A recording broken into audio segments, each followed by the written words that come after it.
Ini pelabuhan Ulele menuju kota Sabang menggunakan bot Ekspres Bahari. Ini adalah kapal cepat di kota Sabang. Dari Banda Aceh menuju ke kota Sabang menempuh perjalanan sekitar 45 menit. Ini orang sedang menunggu berangkat.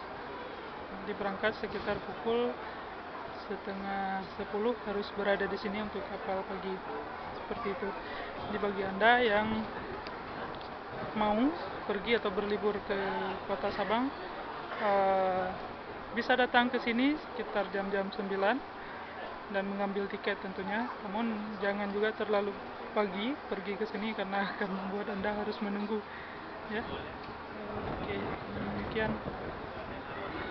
Kapal lambat sudah berangkat tadi. Di situ dermaga kapal lambat.